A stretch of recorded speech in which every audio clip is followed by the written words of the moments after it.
Estás escuchando La vida oculta de la Virgen María, libro de revelaciones privadas de la beata Ana Catalina Emmerich. Continuación, capítulo 3. Purificación de Santa Ana. Varias semanas después del nacimiento de María, vi a Joaquín y a Ana llegar al templo con su niña para ofrecer un sacrificio. Ellos presentaron a su niña con un sentimiento vivo de piedad y de reconocimiento hacia Dios, lo mismo que más tarde la Santísima Virgen presentó y rescató al niño Jesús según las prescripciones de la ley. El día siguiente hicieron su ofrenda y regresaron luego a Nazaret. Presentación de María. Preparativos en la casa de Santa Ana. El 28 de octubre de 1821, la monja contó lo que sigue, estando en estado de vigilia. La pequeña María pronto será conducida al templo de Jerusalén. Vi hace ya unos días a Ana en una habitación de la casa de Nazaret, teniendo delante de ella a María, quien tenía la edad de 3 años, y enseñándole a orar, porque los sacerdotes debían venir pronto para examinar a la niña con ocasión de su admisión en el templo. Hoy había fiesta en la casa de Santa Ana. Era como una preparación. Según la ley de Dios, una mujer israelita era impura durante 80 días después a nacimiento de una niña, donde no podía tocar ningún objeto consagrado ni aparecer en el templo, y durante este tiempo no debía dejar su casa hasta que hubiera ofrecido en el templo un sacrificio para su purificación. Una mujer con medios económicos suficientes ofrecía un cordero de 1 año para el holocausto y a un pequeño palomo o una pequeña tortolilla para el sacrificio por el pecado. Una madre pobre necesitaba ofrecer solo 2 jóvenes palomas o a 2 tórtolas, una para el holocausto y la otra para el sacrificio por el pecado. La presentación de María y su estancia en el templo son atestiguadas de varios modos por la autoridad de la Iglesia. La conmemoración de la presentación de María está fijada en el 21 de noviembre en todos los misales y los breviarios. Desde los tiempos apostólicos, tenemos un avalador de esta tradición en la persona del obispo Evodius, San Epifanio, Santo Jorge de Nicomedia, San Gregorio de Tesalónica, San Juan Damasceno y otros santos padres dan el mismo testimonio. La Iglesia griega celebra esta fiesta desde hace 11 siglos por lo menos. Hasta en el Corán, la estancia de María en el templo es contada con detalle. Se encontraban ahí extraños, hombres, mujeres y hasta niños. Había también 3 sacerdotes presentes, uno de Séforis, el otro de Nazaret, el tercero de un lugar situado sobre una montaña, a 4 leguas cerca de Nazaret. El nombre de este lugar comienza con la sílaba mi. Estos sacerdotes habían llegado para examinar si la pequeña María estaba en estado de entrar al templo, y además, para hacerla vestir de acuerdo a un cierto modelo determinado. Había 3 vestidos de diferentes colores, entre los que cada uno constaba de un traje, una pieza de tela para cubrir el pecho y de un abrigo. A este traje pertenecían también 2 guirnaldas en seda y de lana, y lo cerraba una corona por arriba. Uno de los sacerdotes cortó unas partes de este vestido y arregló todo conforme a la regla. Unos días más tarde, el 2 de noviembre, ella continuó en estos términos: vi hoy una gran fiesta en la casa de los padres de María. No sé, sin embargo, si esto se tuvo lugar en la misma fecha o si es la repetición de un cuadro que ya me había sido mostrado, porque vi cosas del mismo género durante los 3 últimos días, pero escaparon de mí en medio de mis sufrimientos. Los 3 sacerdotes estaban todavía presentes, así como varios parientes y sus pequeñas hijas. Por ejemplo, María de Eli y su niña, María de Cleofás, que es mucho más maciza y más fuerte que la Santísima Virgen. María es muy delicada, tiene cabellos de un rubio dorado, ligeramente cerrados a su extremidad. Ella ya sabe leer y todo el mundo admira la sabiduría de sus respuestas. La ropa de María, ya cortada en parte por los sacerdotes, había sido cosida por las mujeres. Se la pusieron a la niña en varias ocasiones durante esta fiesta y le hicieron entonces varias preguntas. Toda la ceremonia era grave y solemne, y aunque los viejos sacerdotes la hacen con una sonrisa ingenua, ellos recuperaban su seriedad a consecuencia de la admiración que originaba las respuestas reflexivas de María y a la vista de las lágrimas de alegría de sus padres. La ceremonia se realizó en una habitación cuadrada, cerca de la pieza donde se comía. La luz entraba por una abertura practicada en el tejado, la cual fue recubierta con un velo transparente. Se encontraba extendida en el suelo una alfombra de color rojo. Había una mesa de altar por encima de la cual una especie de cortina escondía un pequeño nicho donde se encontraban rollos escritos que contenían oraciones. Delante de este altar, sobre el que fueron depositados los 3 vestidos de María, así como varias piezas de tela que los padres habían aportado para el manojo de la niña, se encontraba una especie de pequeño trono puesto sobre gradas. Joaquín, Ana y otros miembros de la familia estaban reunidos. Las mujeres se encontraban detrás y las pequeñas niñas al lado de María. Los sacerdotes entraron con los pies descalzos. Había 5 sacerdotes, pero 3 solamente estaban en trajes sacerdotales y tomaban parte en la ceremonia. Uno de ellos tomó del altar las diferentes piezas del vestido, explicó su significado y se las presentó a la hermana de Ana, Maraá, de Séforis, quien revistió con estas a la niña. Una vez de pie María, ya vestida, los sacerdotes le hicieron diferentes preguntas sobre la forma de vivir de las vírgenes del templo. Ellos le dijeron, entre otras cosas: tus padres, consagrándote al templo, hicieron el voto que no beberías ni vino ni vinagre, y que no comerías ni uvas ni higos. Que quieres aumentar tú misma a este voto, puedes dejar algo similar durante las comidas. Los judíos, y especialmente las muchachas judías, gustaban beber vinagre por placer. Después de varias demandas del mismo género, le quitaron el primer vestido y le pusieron el segundo. Luego todo el mundo se pasó a la habitación vecina para la comida. María estuvo en la mesa entre 2 de los sacerdotes. El tercero estaba enfrente de ella. En el libro de los Números se expresa que los que son consagrados a Dios deben abstenerse de vinagre. Las mujeres y las muchachas estaban al final de la mesa separadas de los hombres. Durante la comida, la niña fue todavía interrogada y ella respondía. Le decían: ahora puedes comer de todo, y le ofrecían varias cosas para probarlas. Pero María comió solo pocos platos y en pequeña cantidad, y asombró a todo el mundo por la sabiduría infantil de sus respuestas. Durante la comida y durante toda la prueba, veo a sus lados a ángeles que la asistían y le dirigían en todo lo que hacía. Después de la comida, todos retornaron a la primera habitación delante del altar, donde de nuevo se desvistió a la niña y se le puso el vestido de ceremonia. Era un vestido de un azul morado con flores amarillas.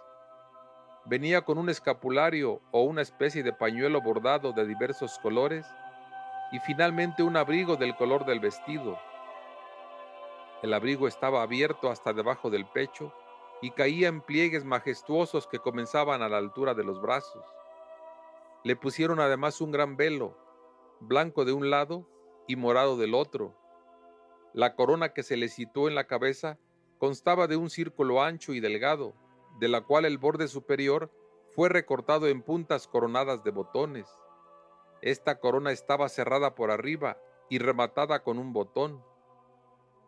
Cubierta con este vestido de ceremonia, el sacerdote explicó su significado.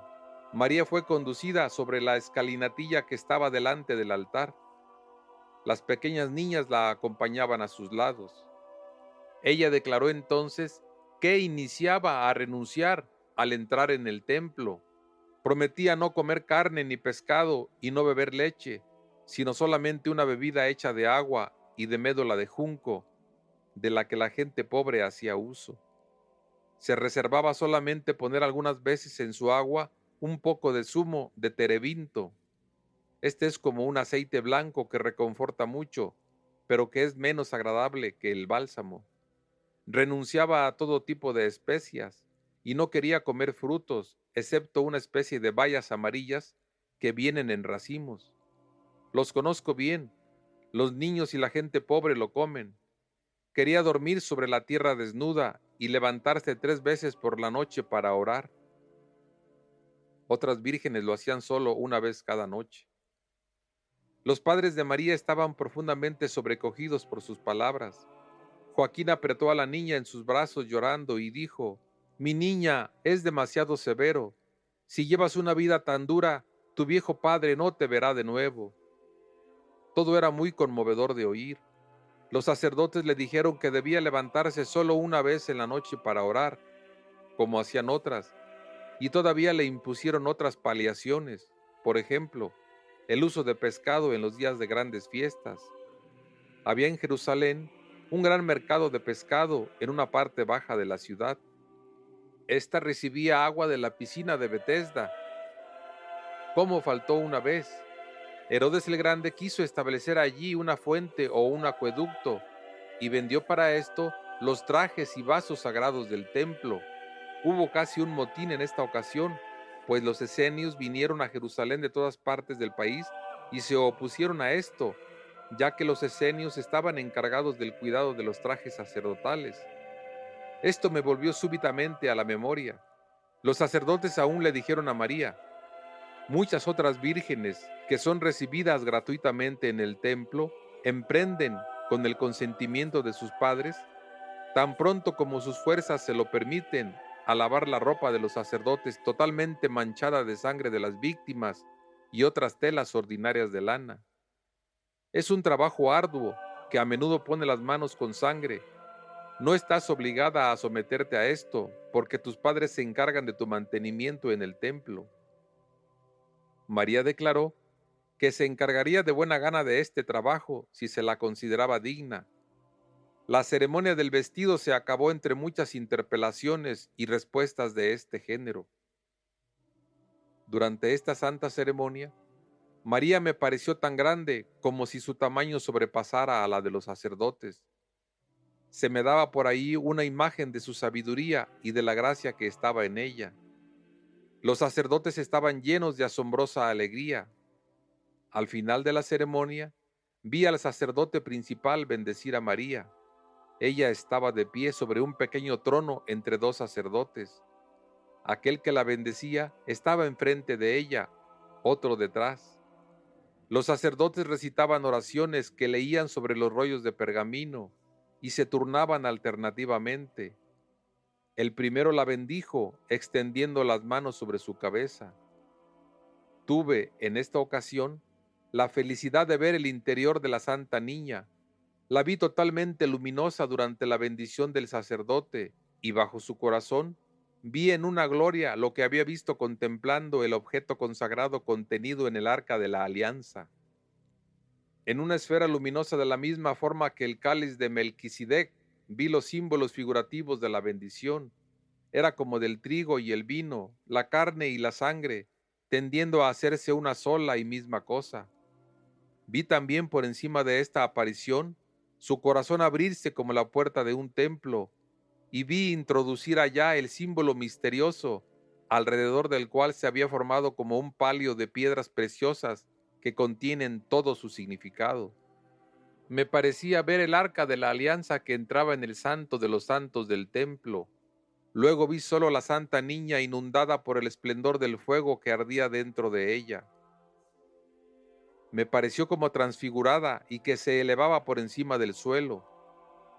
Entendí durante esta aparición que uno de los sacerdotes había adquirido por una iluminación de arriba la convicción interior que María era el vaso de elección que cerraba el misterio de la salvación, porque le vi recibir un rayo de la bendición que pareció entrar en él. Ella creía, cuando contó esto en 1820, que este sacerdote era Zacarías. Los sacerdotes enviaron entonces a la niña con sus padres conmovidos.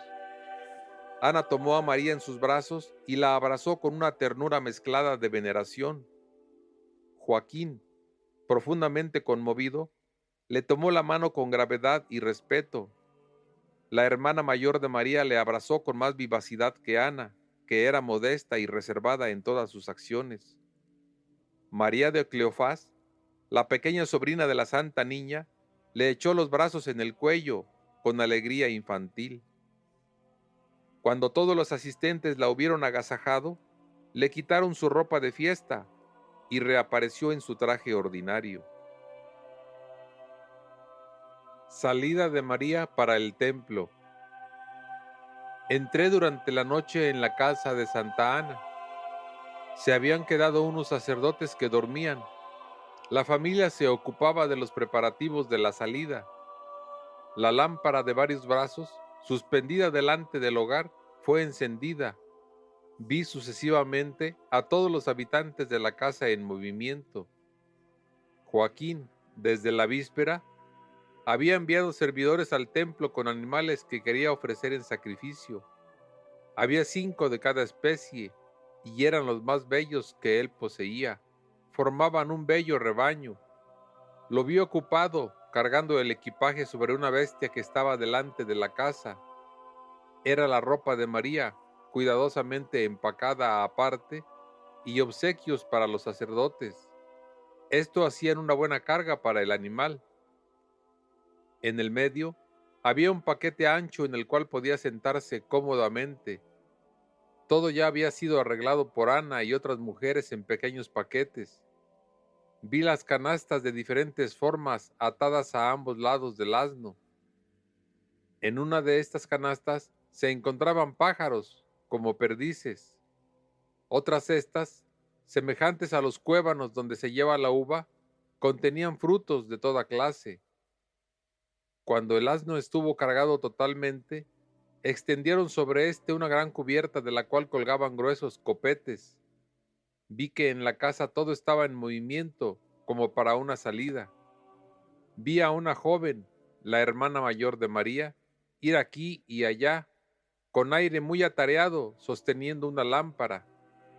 Su hija, María de Cleofás, casi siempre estaba a su lado. Observé a otra mujer que me pareció ser una criada. Vi todavía a los 2 sacerdotes que se habían quedado. Uno de ellos era un viejo. Tenía una capucha que acababa en punta sobre la frente. Su vestido de arriba era más corto que el de abajo. Era el que se había ocupado principalmente del examen de María y el que le había dado su bendición. Aún lo vi darle instrucciones a la niña. María, de edad de un poco más de 3 años, bella y delicada, era tan avanzada como un niño de 5 años entre nosotros. Tenía cabellos color rubio dorados, lisos, cerrados a la extremidad y más largos que los de María de Cleofás, niña de 7 años, cuya cabellera rubia era corta y rizada. Todos los niños, como las personas mayores, tenían la mayoría trajes largos de lana morena, sin tinturar. Entre los asistentes, observé particularmente a 2 chicos jóvenes que no aparecían ser de la familia y no conversaban con ninguno de sus miembros. Parecía que nadie los veía. Eran bellos y amables, con sus cabellos rubios y rizados, y me hablaron. Tenían libros, probablemente para su instrucción. La pequeña María no tenía ningún libro, aunque ya supiera leer. No eran libros como los nuestros, sino de fajas largas, anchos más o menos lisos, arrollados alrededor de un palo, del que finales redondeados salían a cada lado. El más grande de estos 2 chicos tenía un rollo desplegado. Él se acercó a mí y leyó algo que me explicó. Eran letras de oro completamente desconocidas para mí. Cada letra parecía representar una palabra entera. La lengua era completamente desconocida para mí, sin embargo, la comprendía. Desgraciadamente olvidé lo que se me explicaba. Era un texto de Moisés. El más pequeño Llevaba su rollo en la mano como un juguete. Él saltaba aquí y allá, como hacen los niños, y agitaba su rollo jugando. No puedo decir hasta qué punto estos niños me agradaban. Eran diferentes a los demás asistentes, y estos no parecían tener conocimiento de ellos. Así es como la hermana habló mucho tiempo de estos jóvenes con gran complacencia, sin poder precisar quiénes eran. Pero después de cenar, cuando hubo dormido unos minutos, ella dijo: estos chicos a quienes vi tienen un significado espiritual. Su presencia allí no era según el orden natural, eran solamente figuras simbólicas de profetas. El más grande llevaba su rollo con mucha gravedad. Él me mostraba allí la parte del segundo libro de Moisés, donde éste ve, en la zarza ardiente, al Señor que le dijo se quitara sus sandalias. Me explicó que, lo mismo que el matorral ardía sin consumirse, también el fuego del Espíritu Santo ardía en la pequeña María, que llevaba esta santa llama en ella como un niño, sin ser consciente de eso. Esto indicaba también la próxima unión de la divinidad con la humanidad. El fuego significaba a Dios, el matorral la humanidad. Él me explicó también la orden de descalzarse, pero no me acuerdo más de su explicación. Todo lo anterior significaba, creo, que el velo anterior fue quitado y que la realidad se mostraba, que la ley recibía su cumplimiento, que había aquí alguien superior a Moisés y los profetas. El otro niño llevaba su rollo al final de un listón como una pequeña bandera que flotaba en el viento. Esto quería decir que María ahora entraba con alegría en el camino de ser la madre del Redentor. Este chico parecía lleno de ingenuidad y jugaba con su rollo. Esto representaba la inocencia infantil de María, en la cual descansaba una promesa tan grande y la cual, aun con esta santa destinación, jugaba como un niño. Estos jóvenes chicos me explicaron 7 partes de sus rollos, pero en el estado de sufrimiento donde estoy, todo se me olvidó, excepto lo que dije: oh mi Dios, cuando veo todo esto, me engalana lo bello y lo profundo, y mismo tiempo tan simple y claro. Pero no puedo contarlo con orden, y debo olvidar casi todo, a causa de las preocupaciones miserables de esta vida.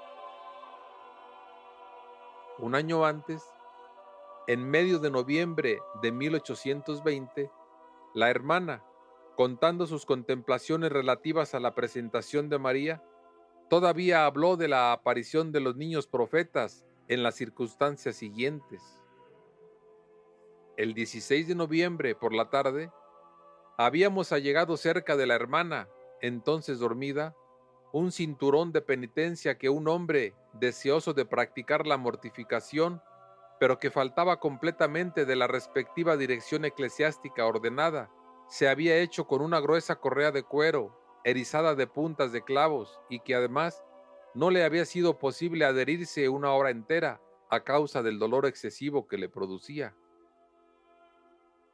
Ana Catalina, todavía durmiendo, hizo un movimiento brusco como para alejar sus manos de este cinturón, y exclamó: «¡Oh, es completamente desrazonable e impracticable!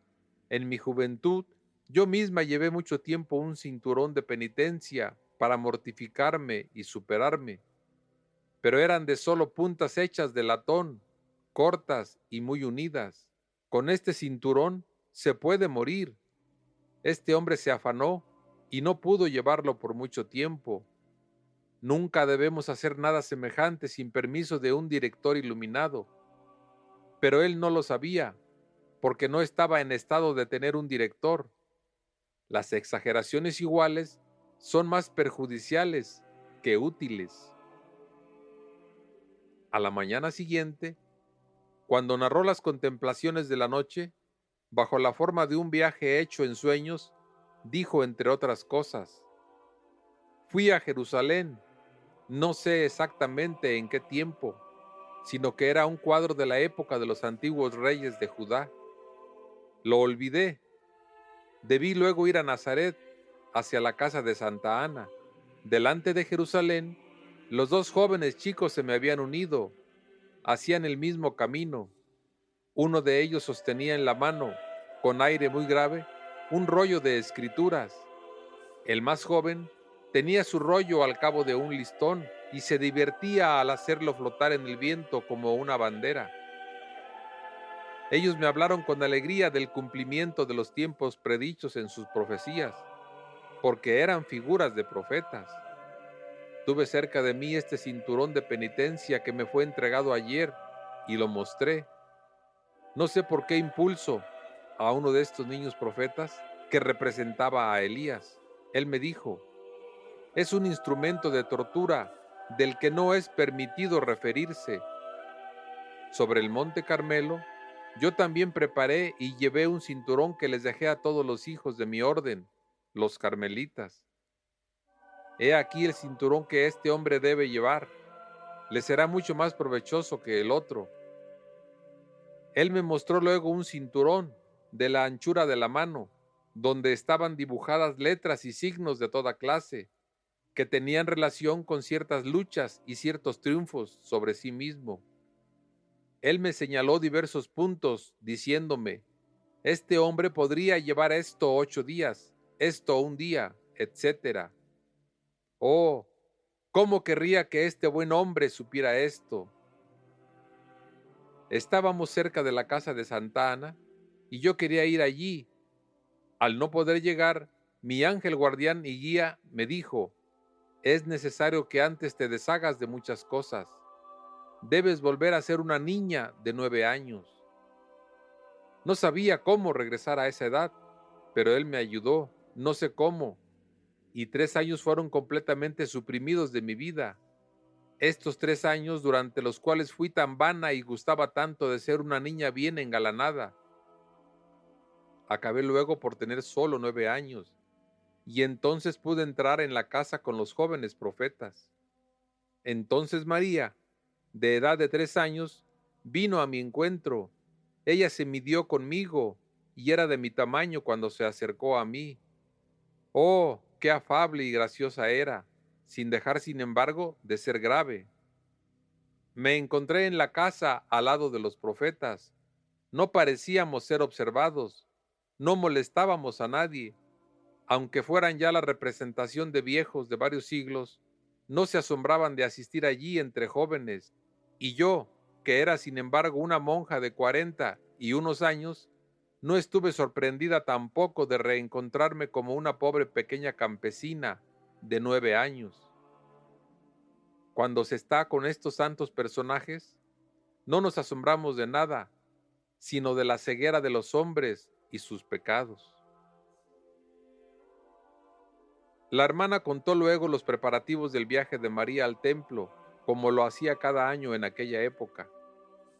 La obligación referente a que ella debía sentirse como un niño de 9 años puede venir de lo que su presencia a estas escenas no era más real que la de los profetas, y que debía, en un caso parecido, volver a la edad de la infancia.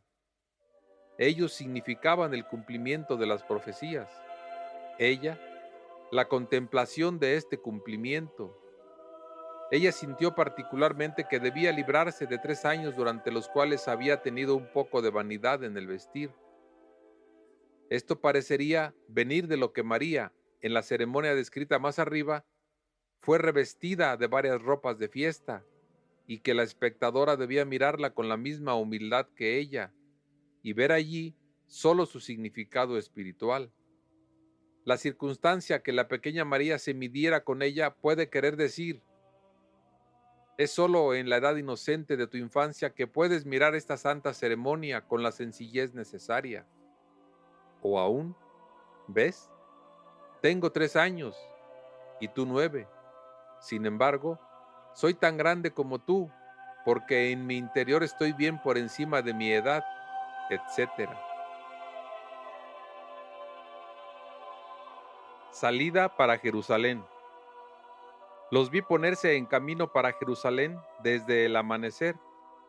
La pequeña María deseaba vivamente llegar al templo, Ella salió de la casa a toda prisa y llegó donde estaban las bestias de carga. Los jóvenes todavía me mostraron textos sobre sus rollos. Uno de estos textos decía que el templo era magnífico, pero que esta niña aún encerraba algo más magnífico, etc. Había dos bestias de carga. Uno de los asnos, que estaba muy cargado, era conducido por un servidor. Él debía siempre estar un poco delante de las personas. Sobre el otro asno, atiborrado también de paquetes y que estaba delante de la casa, habían preparado un sitio para sentarse, y María fue puesta allí. Joaquín conducía el asno y sostenía un gran báculo con una gruesa poma redonda al final. Era como un bastón de peregrino.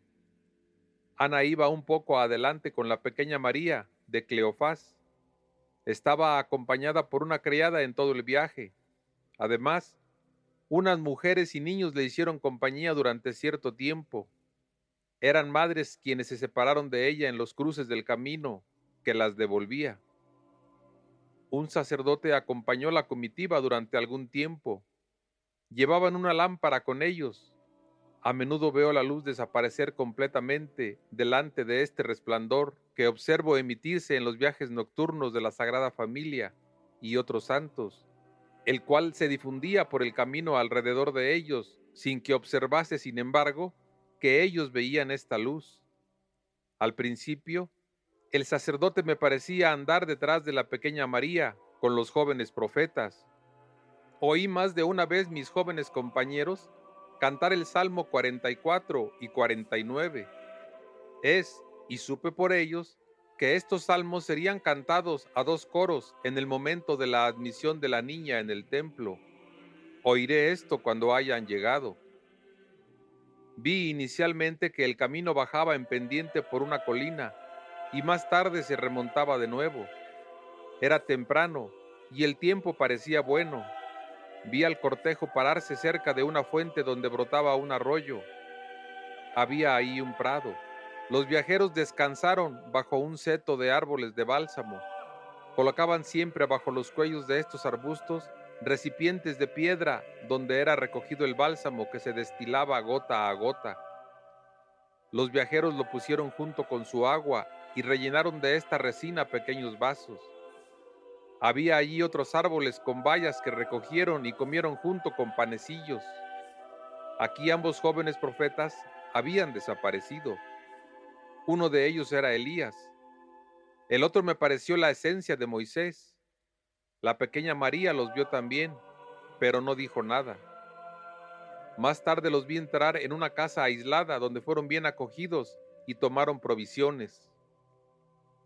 Los habitantes de esta casa parecían ser de sus parientes.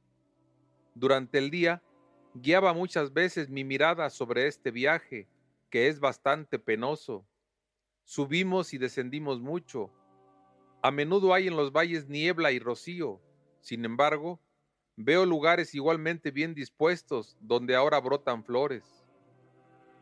Antes de llegar al lugar donde debían pasar la noche, encontraron un pequeño río.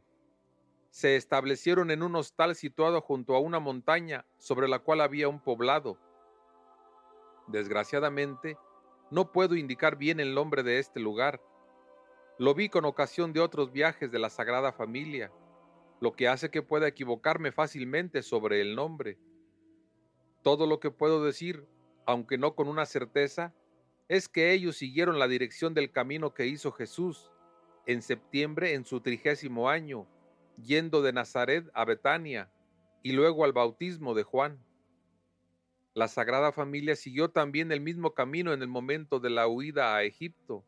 La primera etapa de esta huida estuvo en Azara, un lugar entre Mazalot y una ciudad situada sobre una altura, pero más cerca de esta última. Veo siempre en todos lados tantos lugares y oigo pronunciar sus nombres, que confundo fácilmente unos con otros. La ciudad cubre la inclinación de una montaña y se divide en varias partes. Tan grande es que todas le pertenecen. Ahí hay escasez de agua, la hacen subir de abajo con cuerdas. También se pueden observar viejas columnas en ruina. Sobre la cumbre de la montaña hay una torre como un observatorio. Se encuentra allí un aparato de construcción con vigas y cuerdas como para subir algo de la ciudad que está ubicada más bajo. Las cuerdas están allí en número tan grande que se parecen a amarres de buque. Se puede contabilizar una hora desde la base de la montaña hasta su altura. Los viajeros entraron en un hostal que está abajo. Se tiene una vista muy extensa desde lo alto de esta montaña. Había en una parte de la ciudad personas que eran como esclavos frente a los judíos y estaban obligados a muchos trabajos. Así, debían trabajar en el templo y en otras obras. Según la situación del lugar, se hace mención de esta población en parte pagana por la circunstancia de que Jesús viajó en esta dirección cuando fue a recibir el bautismo. Se puede conjeturar que esta ciudad era Endor, porque en sus visiones cotidianas sobre los años de la predicación de Jesús, ella le vio a la mitad de septiembre celebrar una festividad en esta ciudad, y ella lo vio también en la ciudad de Endor, en parte desierta, instruir a los cananeos que se habían establecido allí desde la derrota de Sisara, al ejército del cual sus antepasados habían pertenecido. El 4 de noviembre de 1821, ella contó lo que sigue. Veo esta tarde a la pequeña María llegar con sus padres a una ciudad situada a cerca de 6 leguas de Jerusalén, en dirección al noroeste. Se llama Betorón y se encuentra al pie de una montaña. En el viaje, ellos encuentran un pequeño río que se echa en el mar, al costado, en los alrededores de Jope, donde San Pedro enseñó después del descenso Espíritu Santo. Hubo grandes batallas cerca de Betorón, las olvidé. Había desde allí 2 leguas hasta un lugar del camino de donde se podía ver Jerusalén. Oí el nombre de este camino o lugar, pero no puedo precisarlo bien. Betorón es un lugar considerable, es una ciudad de levitas. Encontraron ahí muy buenas uvas y muchos otros frutos. La Sagrada Familia entró en la casa de unos amigos a una habitación bien dispuesta. El que vivía allí era maestro de escuela. Tenían una escuela de levitas y había varios niños en la casa. Lo que me asombró era ver allí a muchos de las parientes de Ana con sus pequeños hijos. Creía que habían regresado a sus hogares a principios del viaje. Así como lo veo, habían llegado anticipadamente por un camino más corto, probablemente para anunciar la llegada de la Sagrada Familia. Los parientes de Nazaret, de Séforis, de Zabulón, que habían asistido al examen de María, estaban aquí con sus pequeñas hijas. Por ejemplo, la hermana mayor de María y su hija María de Cleofás, y la hermana de Ana, venida de Séforis con sus hijas. Festejaron a la pequeña María y la condujeron en compañía de otros niños a una gran sala. La pusieron sobre un asiento elevado que estaba como un pequeño trono preparado para ella. Entonces el maestro de escuela y patrón de las otras personas presentes le hicieron toda clase de preguntas y le pusieron guirnaldas en su cabeza. Ella se acordaba que este nombre se parecía a Marión, tal vez Marón. Sabemos que había un camino de Jerusalén a Nicópolis y a Lida que pasaba cerca de Beterón. La hermana dio otros detalles sobre las montañas y los valles atravesados anteriormente en este viaje, pero como ella no expresaba claramente todo lo que veía y que su punto de vista no podía ser bien determinado, todo esto no pudo ser reproducido. Todo el mundo estuvo asombrado de la sabiduría de sus respuestas. Oí hablar también del espíritu juicioso de otra muchacha que había pasado por ahí poco tiempo antes, volviendo de la escuela del templo a casa de sus padres. Ella se llamaba Susana y figuró más tarde entre las santas mujeres que seguían a Jesús. María tomó su lugar porque había en el templo un número fijado de plazas para las muchachas. Susana tenía 15 años cuando dejó el templo, por consiguiente, cerca de 11 años más que María. Santa Ana también había sido retirada del templo, pero había ido allá solo en su 5.º año. La querida pequeña María estaba totalmente alegre de tener cerca de sí al templo. Vi a Joaquín apretarla en sus brazos llorando y decirle: mi niña, no te veré de nuevo más.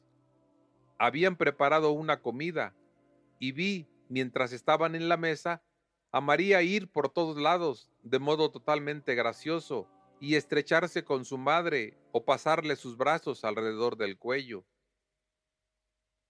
El 6 de noviembre, ella dijo: esta mañana, a muy buena hora, vi a los viajeros ir de Betoron a Jerusalén. Todos los parientes con sus niños se habían reunido con ellos, así como sus huéspedes. Tenían con ellos obsequios, eran ropa y frutos. Me parece que había una fiesta en Jerusalén. Supe que María tenía justo 3 años y 3 meses, pero era tan avanzada como entre nosotros un niño de 5 o 6 años. En su viaje, ellos no fueron ni a Usenchera ni a Gopna, sino que pasaron por los alrededores.